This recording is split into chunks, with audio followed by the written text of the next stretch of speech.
Senior Living on Location is produced by Senior Living Media, celebrating seniors in our community. Meet Marylee Stephenson. This youthful 67-year-old is not your traditional retiree.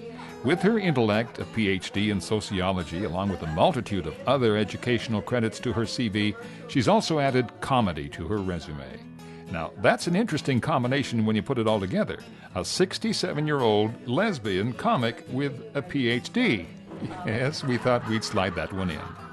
Though her first love is comedy, Marylee continues to work on a number of contracts related to research, project evaluation, and policy development. She says with today's economy and living standards, she can't afford to retire. And being a natural performer, she decided at age 59 to pursue a more formal career as a stand-up comedian. One of her favorite topics is signs. They've got one in Kitsilano, where they have those little pocket parks. There it is, and drops down to the water. And there is a sign, honest to God, that says, "Caution, high vertical cliffs." All this life I've been terrified of the horizontal ones, just coming at you like that. And then driving down to Seattle, which is always good for a few signs, there's one, and it said, "Mud wrestling for Christ." And I don't know that much about God or Jesus, but I don't think they're going to look down there and say, "That one's really muddy. Let's take him up right now."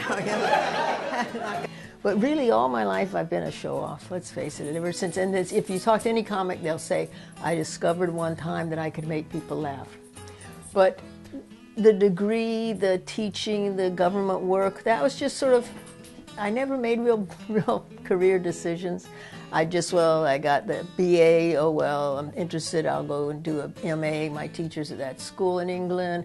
Then I thought, I'll get a PhD, come out west here, that it would be a Western lifestyle, but it wouldn't be the States, because this was the late 60s, and it was very tense and edgy because of Vietnam.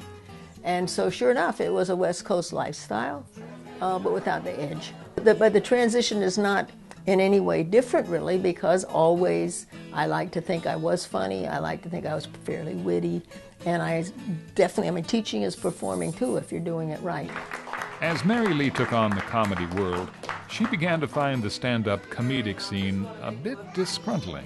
Much of the comedy I do now, instead of going around to open mics at this place and that place, me and all these 22-year-old guys, uncertain facial hair, toques, pants down to here, every other word, So a lot of times I'm sold at auctions, silent auctions for some group, like some political group or a Rotary or whatever. And then I go to their event or whatever, and then I do the comedy.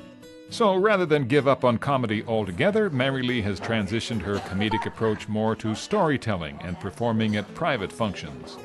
Besides performing, Marylee's portfolio also includes writing for Senior Living magazine, as well as a regular column in Monitor, a journal for the Canadian Centre for Policy Alternatives. She also has a consulting and coaching website for new businesses. Another interesting aspect to Marylee Stephenson's life is where she lives. A co-housing complex, Quayside Village, one of 3 such complexes in the lower mainland of Vancouver. The co-housing, as I've said, it's an attempt to form a sense of community and of support for each other, but not like you're going to some ashram and having to start, shave your head or anything.